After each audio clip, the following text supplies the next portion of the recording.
All right, welcome everybody. Thank you so much for coming here. We will be recording the webinar too, so I know some people weren't able to make it in person, but we'll be able to record it. But for people who are here, we'll be able to do some Q&A at the end. So we're really excited to have Ellie back.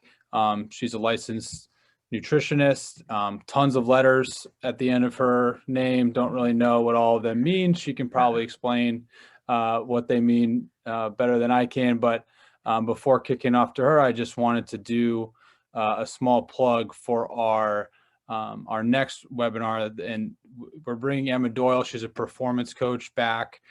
She's done a number of things for us. She really does a great job. Even as an educator myself, I've been very, I picked up some things as a coach. I think it's a great stuff to hear if you're a coach. It's great if you're a player. And she just has some very practical and engaging way of talking to athletes, and she's been doing it at a very high level. So we're very excited to partner with her. And that's Thursday, March 4th at 7 p.m. I will put the registration link in the Zoom. So you are welcome to jump on that, and you can do that while you're kind of listening here if you're interested. And with that, I'm going to kick it off to Ellie. Thank you so much for being here, and we're excited to hear about transitioning to in season, for especially a lot of our Centercourt lacrosse girls. So thank you, Ellie, for being here. Welcome. Yeah, thanks so much, Rob. I'm really excited to be talking to everyone again. For those of you who don't know me, my name is Ellie Myers. I am, this is my second time presenting to Centercourt, and last time it was such a great experience. So I'm just going to share my screen here. We're going to be focusing on pre and post workout nutrition today. So let me just do that.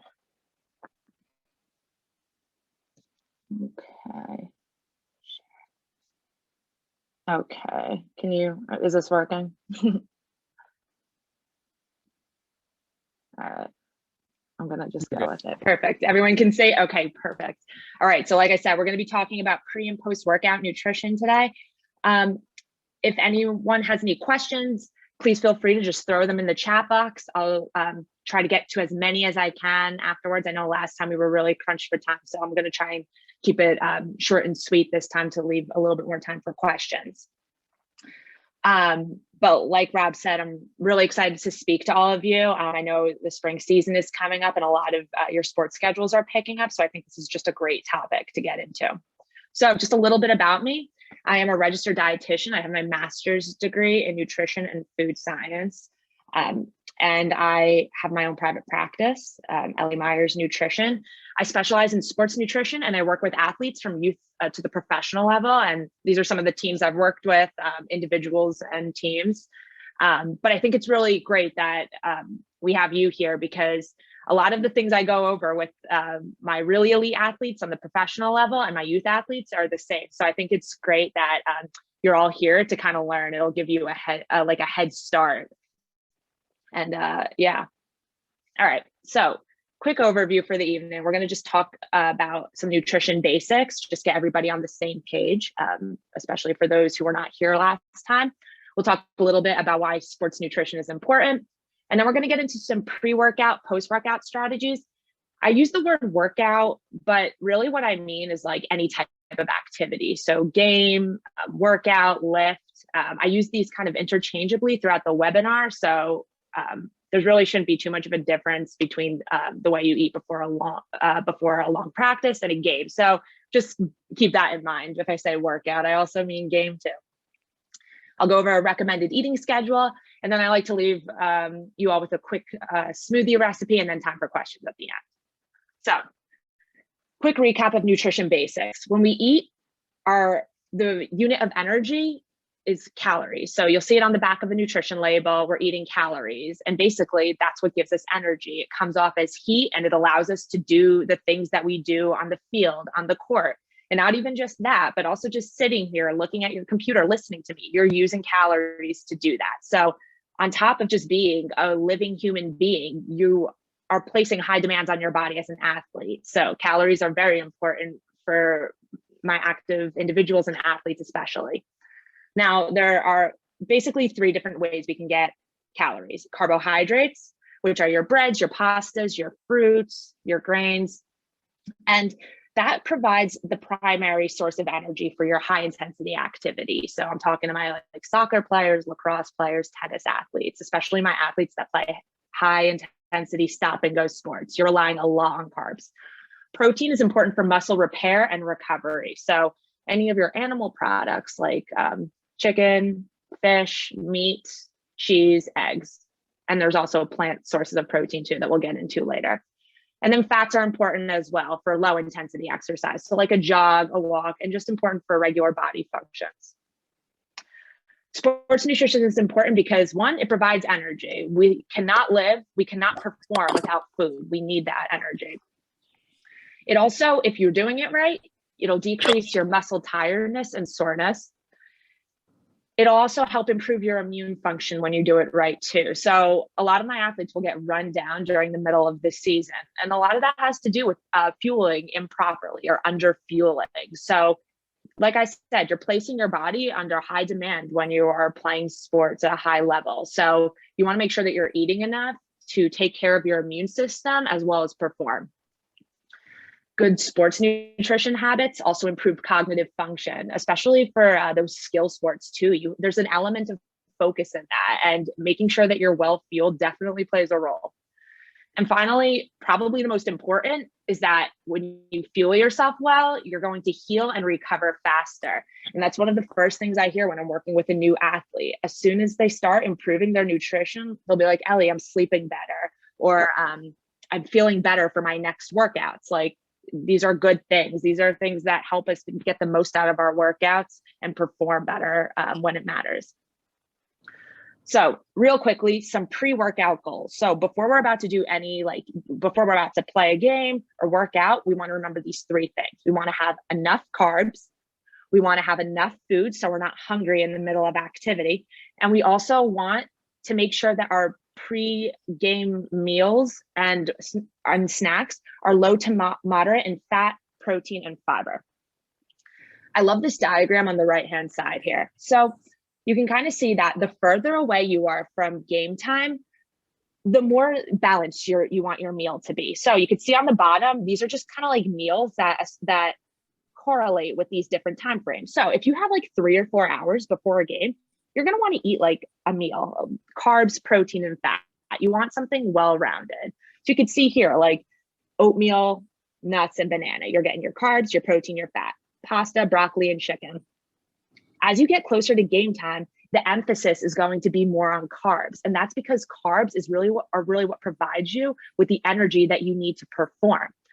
If you have too much fat and fiber before a session, it can cause bloatedness, GI upset, and that's because fat takes a while to digest. So rather than your body focusing on digesting your food, you want it to be focusing on doing what you have to do in the weight room, on the field. So that's why it's so important that the closer you get to game time, the less you're worrying about getting that protein and fat and fiber. You want to be getting in those carbs. If you don't tolerate food well before a workout, if you're an athlete listening to this and you're like, oh, I cannot eat before I play, like my stomach, I get the jitters. Great. That's when you're going to eat your meal 3 to 4 hours before. And if you eat a well-balanced meal, that should sustain you. Now, if you're an athlete that's like, I hit a wall at halftime, or like I'm like in the middle of my game, I'm just, I just hit that wall. That's when you're going to want to eat that high carb snack kind of right before. So that way you have that quick energy. So on the left-hand side, you could see that these are examples of snacks that you would want to eat before activity. So on the left-hand side is if you have a little bit more time before your game.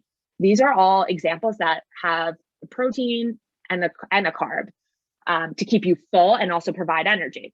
But on the right-hand side, you'll see that these are just pure carbs. And this is like right before a game. So when you need that quick boost of energy, you're reaching for like a honey packet, applesauce, or even some of my athletes, a handful of like Swedish fish or Skittles. This is where sports nutrition differs a little bit from regular nutrition. You really want those simple sugars that are going to break down really quick and give you energy.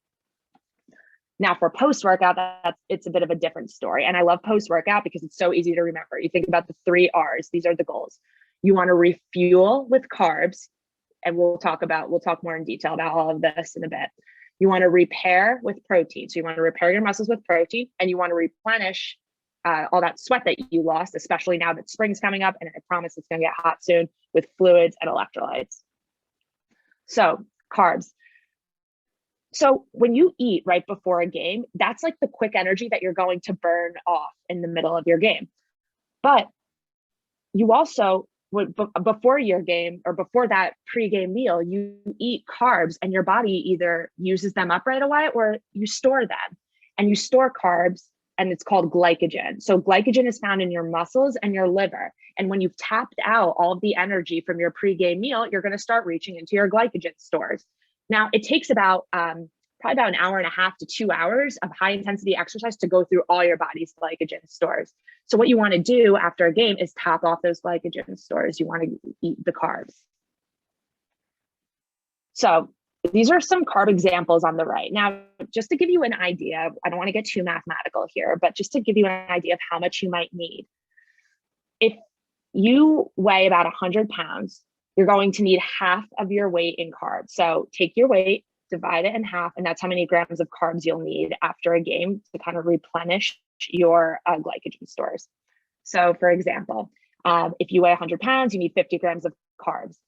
2 slices of bread would be 30 grams of carbs because they're 15 grams carbs each.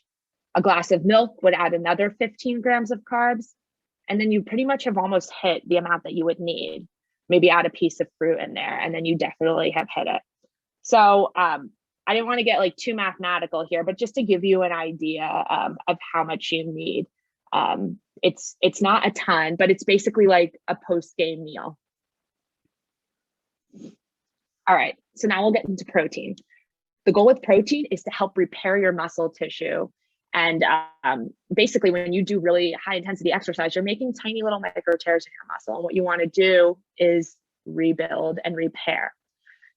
Animal proteins, the ones that are listed here, they're considered high quality because they have all the essential components to rebuild muscle. Soy protein isn't an animal protein, but it's a high quality protein because it has all those essential amino acids too that you need. For any of my vegetarians out there or vegans or people who don't really eat a lot of animal protein, I'll get a little bit more into it later on in the webinar. But what's going to be important for you is learning how to pair your vegetarian proteins to make a complete protein that'll help rebuild your muscles. Now, recently, the research suggests that we don't need to get in our protein as quickly as we think after a game. I do recommend that you do get it in though within about an hour. And that's just, my athletes tend to feel better when they eat sooner after they work out. So within 30 minutes to an hour, I would say aim for 15 to 25 grams of protein. I'll show you what that looks like on the next slide. You want to keep high amounts of fat to a minimum. It hurts me when I hear after a game for some of my minor league baseball players that they're having like chicken fingers and fries because the high amounts of fat kind of interfere with that muscle rebuilding. So you want to stay away from fried foods after a game, maybe later, but not right after. Kind of messes with the recovery process. So again, this is just a diagram of examples of 25 grams of protein. So for those of you who do eat meat, if you take an adult hand, I know some of you are small listening in, but if you take an adult hand and take about the palm of your hand of meat, that's going to be about 25 grams. So it's not a lot. A cup of yogurt, 25 grams. A couple of eggs is close to 15 grams. All right, and then finally, we want to focus on rehydrating. Water and food together typically will replenish your electrolytes, replenish your glycogen stores, and also give you enough protein to rebuild your muscle. You want to listen to your body. So basically, you want to drink till you're not thirsty anymore, and also till your pee is like a pale yellow color. You might notice if ever you've been dehydrated that your pee is really dark yellow. You want to get that up to a pale yellow and make sure you're not thirsty. And that really usually suffices for most of my athletes. Sports drinks like Gatorade can be helpful, if you've exercised intensely for a while, it's a nice like post-game treat, but I wouldn't get into the habit of it too much just because there is a lot of sugar. And really, if you're rehydrating with water for the most part, and you're getting in a good meal after eating, you're going to replenish those electrolytes pretty well. And these are just some post-workout ideas. So snacks are on the left. And again, we could see how it's a little bit different than pre-workout. We're really kind of focusing on an equal distribution of just carbs and protein with our quick snacks. So even like our quick snack after a workout, if you can't stomach a full meal right away, at least get in a little bit of carbs and protein. And then the meals on the right are just full meals. Like this is when really possibly right after a workout, you come home from school and you might sit down with your family and have dinner. So that's a really best case scenario. Maybe a snack on the car ride home and then dinner later. Last time we went over performance plates. For those of you who weren't here last time, these are kind of what you want your plates to look like in season. So when you're in season, you're really kind of, you don't have too many days off. So on your recovery days or your days off, you might find that you're super hungry, and that's okay. I encourage my athletes, even if you haven't maybe exercised that day or worked out a lot, you still need to eat. Your body knows if you're really hungry that day, it means that it needs more fuel to repair and to refuel those glycogen stores we were discussing. So on the left-hand side, we can see the plate is evenly divided between protein, grains, and vegetables. And then on the right-hand side, after a tough game, and even before, we want half of our plate to be carbs because we want to focus on getting enough carbs for energy before our game, and then after our game, replenishing those glycogen stores. All right. And then I want to plug smoothies because I love smoothies for post-workout, especially for my athletes who have a really hard time getting into solid foods after a game. If you have like that stomach upset after a game and you're like, I can't eat, smoothies can be a great way to get in your carbs, protein, and fluids when made right. And I will show you a recipe at the end that's super delicious that my athletes love, and you can take a picture. And yeah, it's a really great post-workout smoothie. But like I said, when made right, they really are a good option for after activity. I got a question before the webinar about vegetarian tips for vegetarian athletes.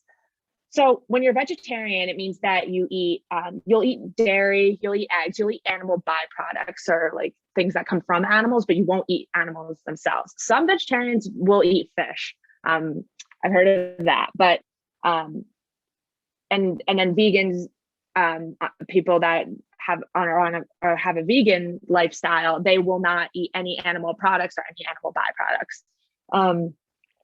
The key with that is that you could 100% get enough protein on a vegan or vegetarian diet. It's absolutely a myth that you can't. However, it's very important to just be very aware of what you're putting in your body and to plan. In this case here, you could see that every meal has plenty of protein in it, and what they do. By the way, this graphic is not mine. It's from Angie Ashey. She's a well-known sports dietitian who works with professional athletes. Her Instagram handle is on the bottom if you want to follow her. She has great tips. But as I was saying, you could see that at every meal, she pairs different plant proteins together to get a complete protein, because like we discussed, animal proteins have that nutrient profile where it has all the amino acids necessary to rebuild muscle. You need to think about just pairing different plant proteins together to get enough protein. And you'll probably need to eat more than someone who does eat animal protein as well. But it's absolutely possible. And if anyone has any questions that struggles with this after, please send me an email. I'll give you my contact info and we can talk. All right. And then here's just this is, I know it says recommended eating schedule, but I don't know your schedule. I don't know your practice schedule or what school is like right now for you. The main takeaway I want you to get from this is that you probably need to eat more often than you think, especially since you're growing and you have those demands on your body, as well as all that physical activity that you're doing and the desire to perform. You need to eat. Most of my athletes really need to eat more than they think. And I'm constantly encouraging my athletes to eat more nutrient-dense foods. Sports nutrition doesn't just come down to like the meal right before your game. It comes down to like all the meals that you eat leading up to your games. And obviously you're going to have some fun meals too, but we definitely want to focus on getting enough food in before our games. So that way we have enough energy throughout the week to take us through our practices and games and those crazy schedules that I know you all have going on. A final point I want to make here too is that when you're in season, stick with foods that are familiar to you. I wouldn't recommend trying anything new on game day, trying a new protein powder or trying a new snack that's unfamiliar. Stick with things that are familiar so you don't upset your stomach. Here's that milkshake smoothie I was telling you all about. So I have the recipe here. I did use protein powder. If anyone has questions about protein powder, we can get into it a little bit at the end. That's like a whole different seminar. We can discuss protein powders, but I use BiPro USA. It's third-party tested, and it's got the simplest ingredients. It's a very good whey protein powder, but you could see that with this recipe, you're getting 60 grams of carbs and 25 grams of protein, which is about the numbers we were kind of discussing in this webinar. So right around there, you could see why I plugged that smoothie, because it really delivers on the carbs, protein, and you're getting in your fluids to rehydrate. Okay, so here's my contact info. I hope I have some good time here for questions now. Thank you all so much for listening. Let me check out these questions. So, oh, here we go. I think I'll stop that screen share. So you guys can put a question in the chat, or if you want to unmute yourself. I know there's a lot of content. I think we had a question, Ellie, if we can send your slides out to everybody who's registered. Are you okay with that? Not to put you on the spot. Oh yeah, absolutely. Great. Yeah, definitely. Great. So we'll send those out and fire away, everybody. Yeah, let me know. I know I went over a lot. Okay.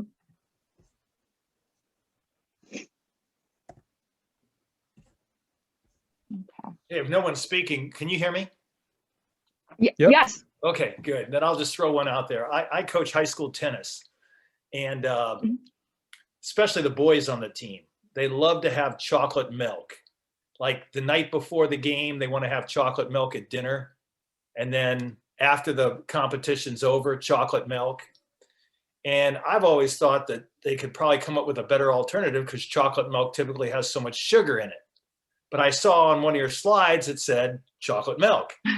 So tell me more about your thinking on when and how much, or any parameters regarding chocolate milk that seem to be a favorite with them. Yeah, a great question. Yeah, so the thing with chocolate milk, it's so perfect because it's got that, it does really have that perfect ratio of carbs to protein. So it's also a great source of calcium too. And to be honest, I would prefer that my athletes get the sugar from the chocolate milk, because at least they're getting some protein in there rather than like a Gatorade, to be honest. So I find that you know, especially in season, before a game, like you said, they're burning so many calories too, and in order to keep your weight up, you want to make sure that you're getting in enough, like I said, enough calories too. So I really am pushing that chocolate milk if they're okay with it and they're not, overdoing it. I think after practice and, the night before a match, go for it. Why not? I'm all for it. Okay. And then one follow-up question on Gatorade. Would you suggest if they're going to drink Gatorade G2 as opposed to Gatorade, since it has much less sugar in it? What are your thoughts on, I believe earlier you said how important water is, but yeah, when is it appropriate to take Gatorade 2, and what type of Gatorade?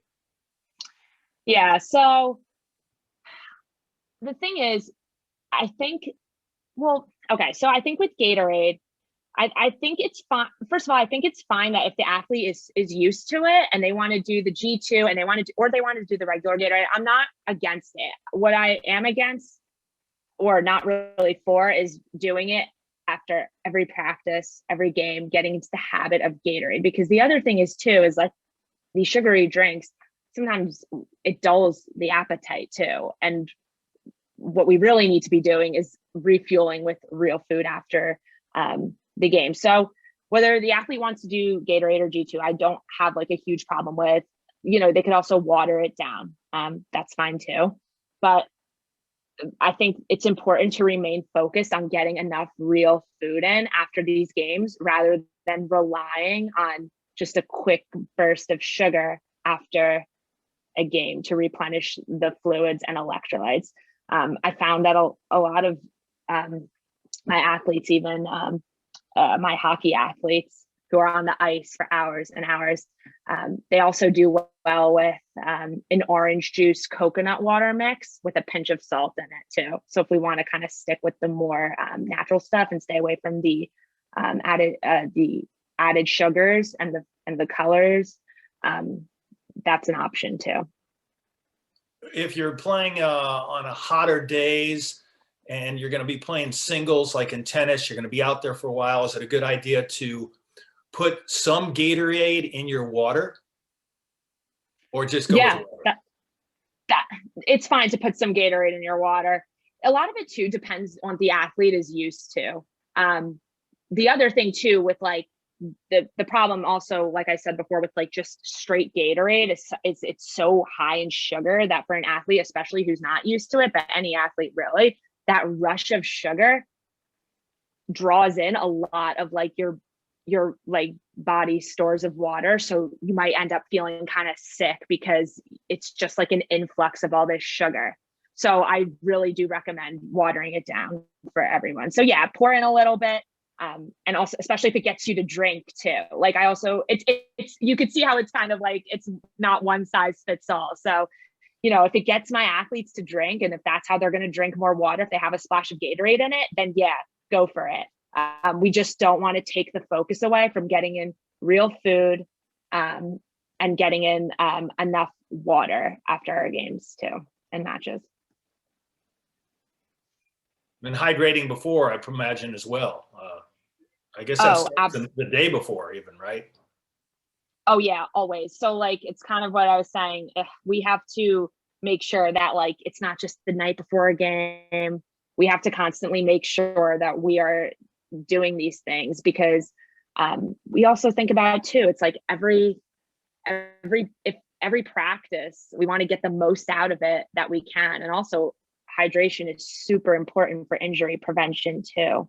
The more water we have in our systems, the more lubricated our muscles are, and the better our joints glide. So definitely, especially for a sport like tennis, where it's just like change of direction all over the place.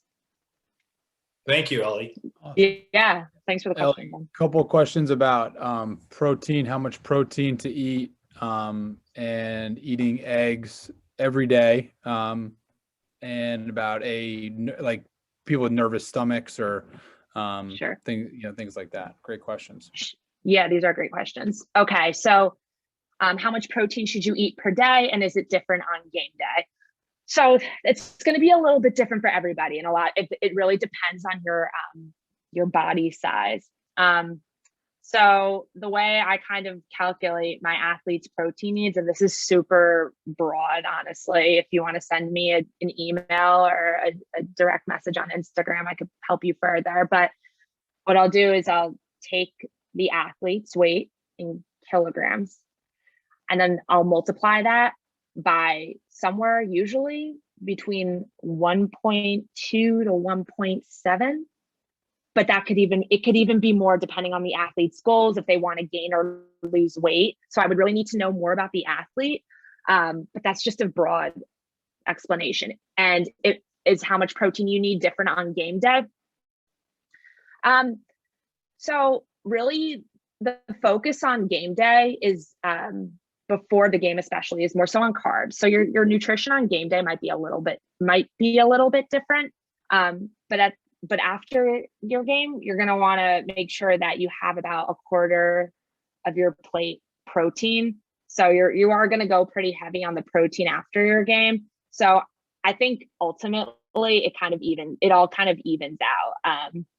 it kind of just depends on like your schedule and the way your games or your matches are going. But generally, it would probably all even out to be about the same. If you eat 2 eggs every day for breakfast, will that increase cholesterol? Yeah, this is a question I get a lot. Like, how many eggs can I eat per day?